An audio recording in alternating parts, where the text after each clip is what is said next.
Hello children, welcome back to the channel. In this video we are going to talk about tenses, and tenses are of three kinds as you all know, that is the present, past and future. These are the three main division of tenses, and under this we are going to read further four subdivision of each tense. Like for example, if you will read about the present tense, so we will read about four divisions of present tense, and same is applicable for past and future too. Alright children, so one by one we will discuss, and in this video our topic of discussion will be of your present tense. Okay children, so when we are going to start with our simple present tense over here.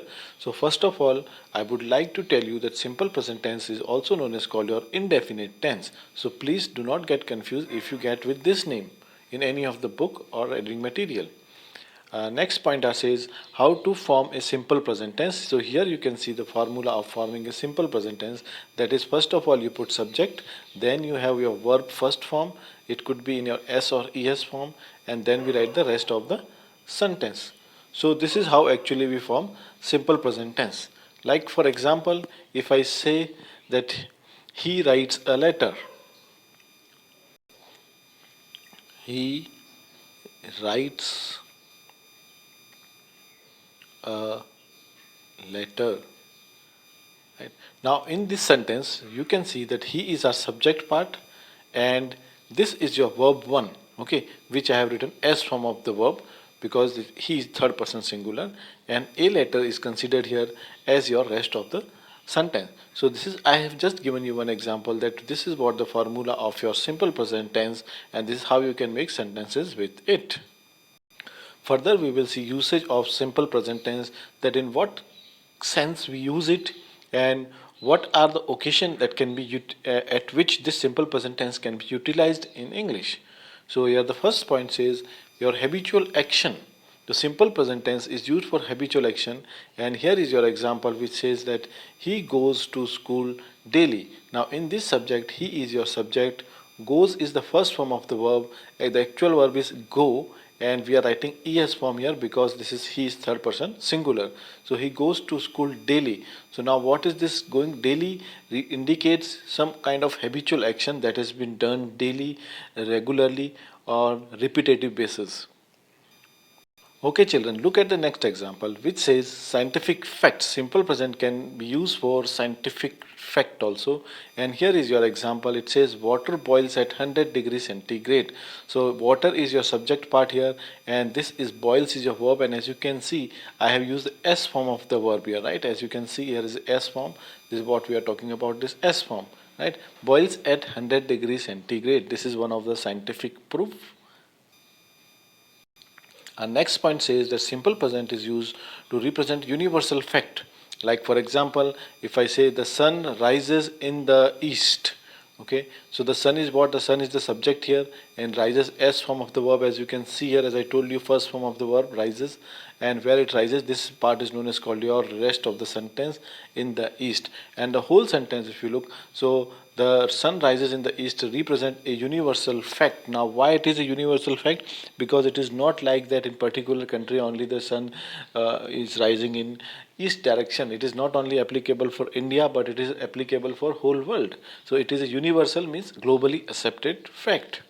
Now we look at some of the keywords which are used in simple present tense. Okay, if this kind of words children come in the exam, so you please notice this is the sign of your simple present tense, that you should be able to differentiate the tenses then. Okay, which tense is this? Like for example, the word like daily, never, always. Okay, these are the some of the crucial or the important words. If this occurs in a sentence, it means it is a simple present tense. Okay guys, now we are talking about the second type of the simple present tense, that is your, I mean to say in the category of present tense, and this second type is your present continuous tense. Okay, so first of all we see that how or what is the formula of making simple present continuous tense, that is your subject plus is mr plus verb ing plus rest of the sentence, right? So like for example, if I say that he is writing a letter. Okay, so now in this sentence, he is your subject, is the helping verb which is given over here, right? And ing form, write. What is wing here? Ving stands for verb ing form. So write, writing. And this remaining part, a letter, is the part of your rest of the sentence. So how we frame the sentences in present continuous tense, that will be clarified for you when you will see a few more examples, right? Now let's talk about the usage of it, that what usage are there of present continuous tense in English. So first one, it says the action taking place at the time of speaking. All right, like example, if I say that they are talking in the class, so they is the subject here, are, okay, and are is your this helping verb over here, and talking is your verb ing form, and in the class is the part of your rest of the sentence. So next use says that action which is continued over a period of time in the present but not at the time of speaking. Like for example, if I say I am working on a project of SST. So guys, if I say that action which is continued over a period of time, and I've given you example here that I am working on a SS project nowadays. So what does it mean? I is your subject over here, am is your helping verb, and working is, that is ing form of the verb, work, working. And what I am working on a SS project, this is your rest of the sentence or remaining part of the sentence. So now here the important thing which you are supposed to notice is this, that when I said I am working on a SS project nowadays, it does not mean that I am working at the time of speaking. Okay, I mean to say that my project work is still going on, okay, and this may take some time, more time to finish the project. All right, like for example, another example, if I say that if I am reading Gulliver's Travel these days, right, or nowadays, so if when I say I am reading Gulliver's Travels, it does not mean that I am reading the Gulliver's Travel at the time of speaking. Okay, maybe I am reading back at my home or somewhere else, but now, right now it is not going on. What is going on is the time or the process of reading that book Gulliver's Travel, but not at the time of speaking. Now let's have a look at the keywords of your present continuous tense. It says the words like, whenever in a sentence the words like nowadays, at present, and these days occurs, it means this is the sign of your present continuous tense. Okay children, so you should be able to identify with this help of this word if this kind of words are occurring in a sentence. These are very common for your present continuous tense. All right. Okay guys, now under this we have the third kind, that is known as called your present perfect tense. So what is this? Let's have a look at it. So first of all, we see the formula of making present perfect tense. So that include your subject plus has have plus verb 3 plus rest of the sentence. So here I would like to clarify the difference between has and have for those students, those who don't know. Like has is used for third person singular and have is used with I, we, or it can be used with any plural subject. All right guys, so you need to remember that I and we are the only singular subject with which we can use have. Okay, otherwise have is used for plural meaning, okay, or with the plural subject. Okay, for example, if I say that I have written this letter. Okay guys, so now I is your subject here, have is your, what we can say is your helping verb, and written is your third form of the verb, like write, wrote, written. So written is your V3. Okay, and this letter is the part of your rest of the sentence. Let's have the look at the usage of present perfect tense. So what are its uses? The first one, it says we use it for the just completed action, like I have completed my work just now. Okay, so I is your subject part, have is your helping verb, and completed, it is a V3 form, that is your verb 3. Okay, like completed, and my work just now is the part of your rest of the sentence. So this is how you have learned about the present perfect tense formation. And when we talk about the keywords which are used for present perfect tense, so these words include your recently and just now. Okay guys. Okay, so under present tense we have, this is our last category, that is we call present perfect continuous tense, and for that the formula is subject plus has have plus been plus verb ing plus rest of the sentence.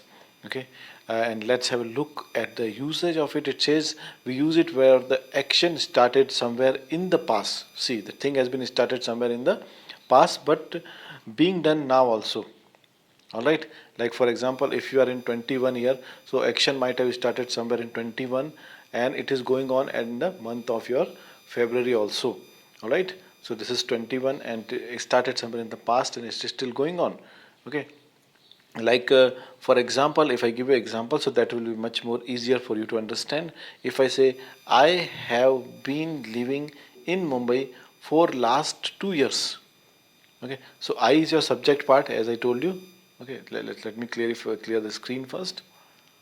Okay, so now as you can see, I is your subject part here, and have is your this helping verb, and then we use been. As you can see, this is been over here, and then we have living, that is ing form of the verb. Okay, and in the Mumbai for the last 2 years, that is your rest of the sentence. All right, guys, so this is what we have framed. We have framed present perfect continuous tense. Okay, and this is for the action which was started in the past but still it is going on. So I have been living in Mumbai for last 2 years.